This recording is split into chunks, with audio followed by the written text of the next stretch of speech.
Selamat pagi pemirsa, apa kabar Anda di pagi hari ini?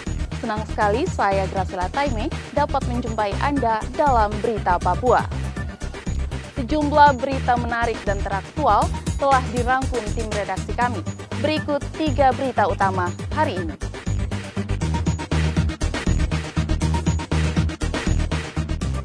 Edarkan sabu di mal, seorang pemuda ditangkap polisi.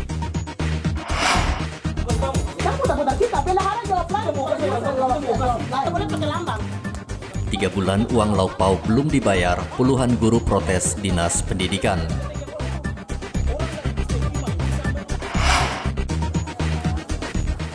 Sepekan jelang Idul Adha, harga cabai dan bawang merah di Merauke mahal.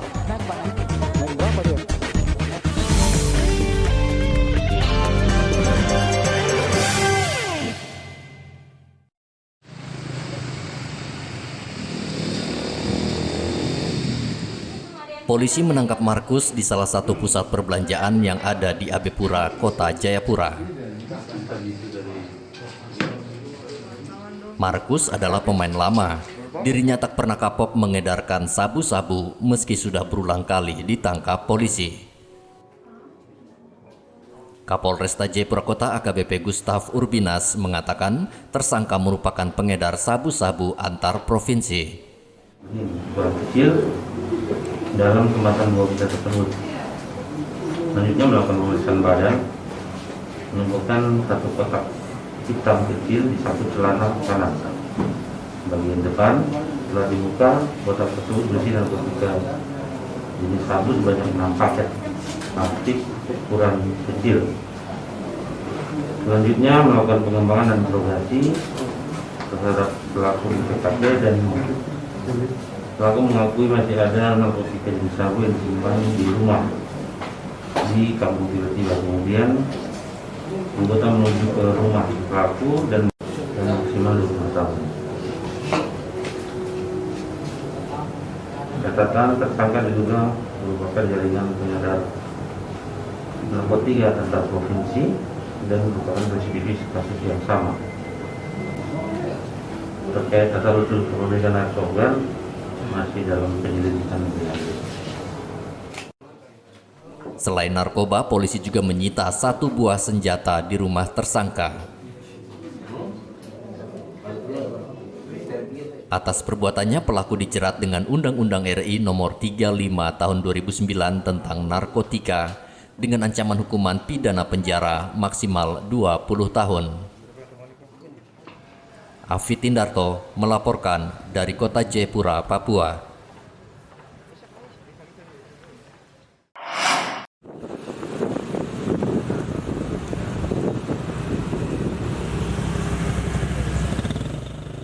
Hari pertama operasi patuh, polisi berhasil menilang 14 pengendara. 14 pengendara ditilang polisi saat melakukan razia di ruas jalan utama Skelen, Kota Jayapura. Selain menilang pengendara yang bandel, polisi juga menegur 50 pengendara yang tidak pakai masker. Telah melaksanakan teguran himbauan sebanyak 50 orang kendaraan dan juga telah dilaksanakan tilang yang dapat menyebabkan kecelakaan sebanyak 15 tilang yang sudah dilakukan.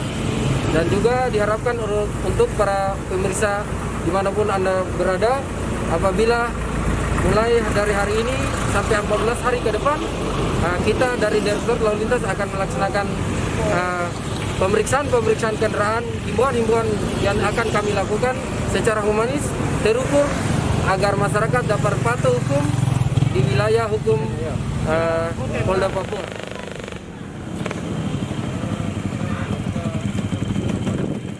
Selama 14 hari ke depan, polisi akan melakukan razia di 18 ruas jalan utama yang ada di Kota Jayapura.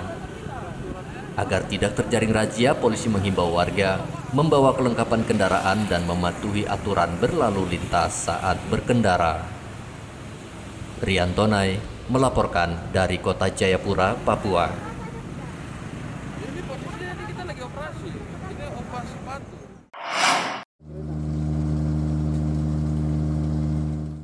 Seorang anak buah kapal Muyu dinyatakan hilang usai terjatuh dari atas kapal yang berlabuh di pelabuhan Kelapa Lima, Merauke.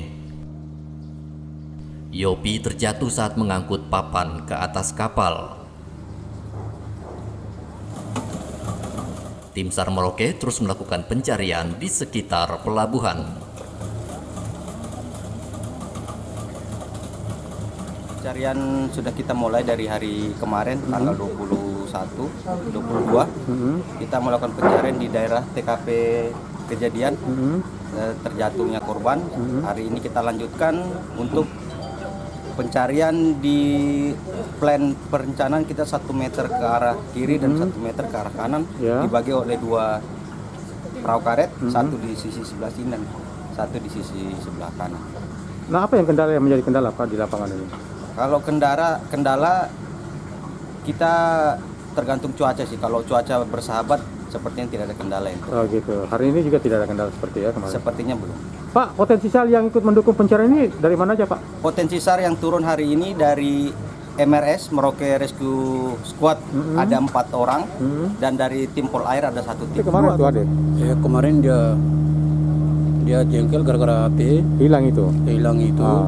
Terus dia langsung dorong tangga ke dalam kapal, lalu dia langsung mau putar badan, tidak bisa, langsung jatuh Dia jatuh ke laut itu? ke laut. Oh, dia ada ke kapal apa?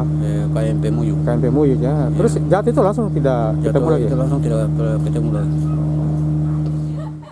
Arus laut Mimika yang kencang membuat korban sulit ditemukan.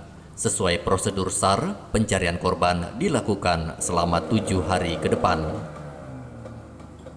Muhammad Ridwan melaporkan dari Merauke, Papua.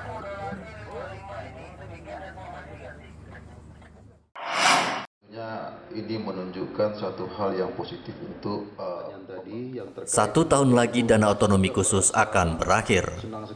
Mendagri Tito Karnavian saat bertemu dengan tokoh masyarakat di Mimika memberi sinyal pemerintah pusat akan perpanjang masa penyaluran dana otonomi khusus.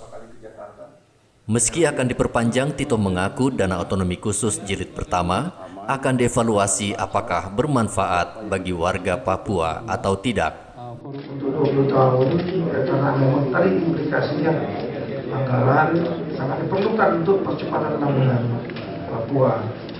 Yang kedua, ya tadi kita melihat yang disampaikan oleh Bapak Menko, sudah ada skema dari pemerintah pusat untuk melakukan pembangunan secara holistik yang sudah disiapkan oleh Bappenas.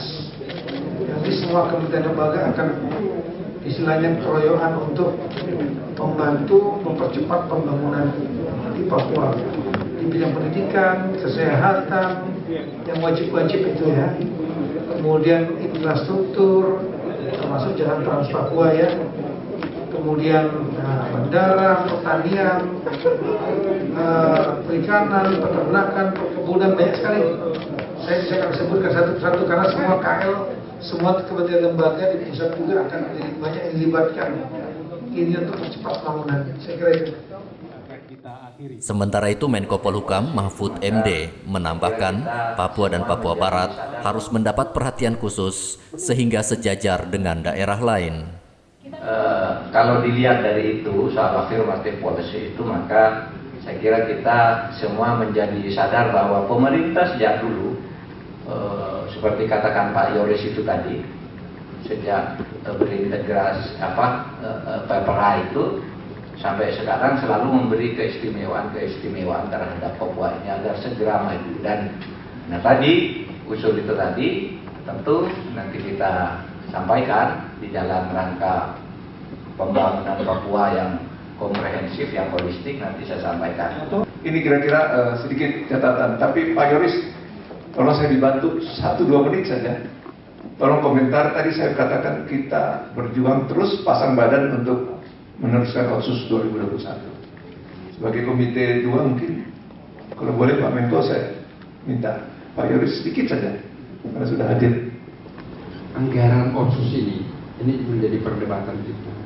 Dan setelah kami melakukan komunikasi dengan pemerintah, termasuk Mendagri terakhir sama Pak Akmal, dengan Pansus Papua, ada ini soal persepsi, pemahaman tentang apakah dilanjutkan, kemudian banyak permasalahan dari masyarakat, aspirasi yang berkembang.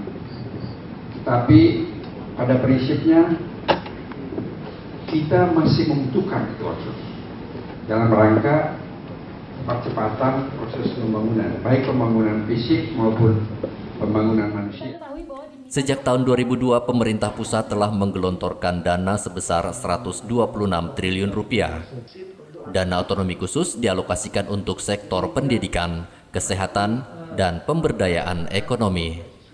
Igo Batmomolin melaporkan dari Mimika, Papua. Kita juga merasa